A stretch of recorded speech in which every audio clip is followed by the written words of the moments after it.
Abanye benu sebeyibukile ipolygamist. Usuzwile ukuthi ine nudity. There's explicit, still went and watched it, and you are a child of God. You have a calling and a prophecy hanging over you. And yet you indulge in the table of Nebuchadnezzar. Udlalene etafuleni. You've already partook. You have contaminated yourself. Siyahlangana la ngomgqibelo sizohlanganela ukwakhiwa kweyouth. Kumele wena urepent for 3 hours before you can come and be a living stone. You know you have a history of porn. You still watched it and it aroused your background. Yakubuyisela 10 steps back. You are part of the worship team, and we wonder, why is the Spirit not breaking forth? You love the world too much for what God has given you. You love the world too much for what God has called you. You can't umoya nenyama kuhlalelani. Inyama ikhana ukuhlukile nomoya kanjalo.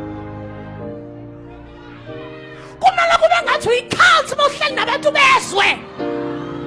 Kube ngathi ulawulwa yisonto ngoba ufana nabo. Bless the Lord. The devil is recruiting young men to wickedness, and you are part of the people raising the streams, making it more known. You even post about it, making more people watch it. You are partnering with the devil to spread wickedness. The South African boy is under Iwunga, around the GBV, and you are adding in last on top of that.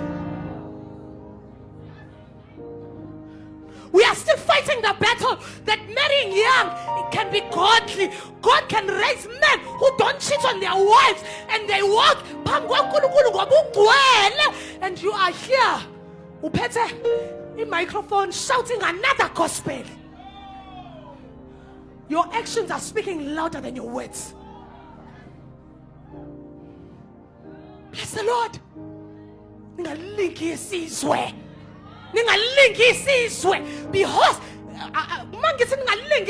it's not just you have to be on the gray area.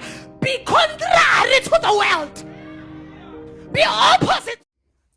Hi guys, welcome to our YouTube channel, which is Unpacking with Meshach. So I totally disagree with her. I think this is one of the reasons that a lot of people are not going to church, because of people like Prophet Mzobe.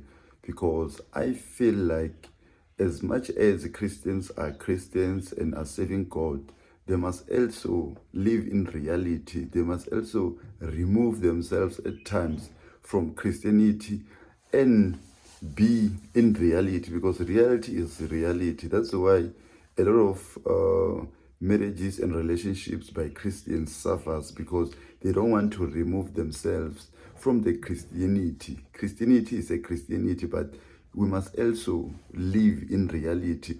That's why sometimes you see that politicians don't want to remove themselves from being politicians, and then they end up not emphasizing with ordinary citizens, because they always want to see themselves as politicians rather than human beings. So Christians, before that Christians, they are human beings. So human beings are human beings, and if human beings wants to experience or watch certain things for them to learn, make judgment, they must do so. So I disagree with her. Like, as much as I'm not really a fan of polygamists, but I feel like she went too far, man, with this. Like, no ways, guys. I don't know what to make of this, but I feel like it is so unfair of her to bash people who watch polygamists, most especially women. So honestly, I disagree. People must see things, like people must watch things, people must experience things, people must be people before culture, before religion, before race and all that. So I don't know what to make of this, but you can just leave a comment and let us know what you think. Thank you.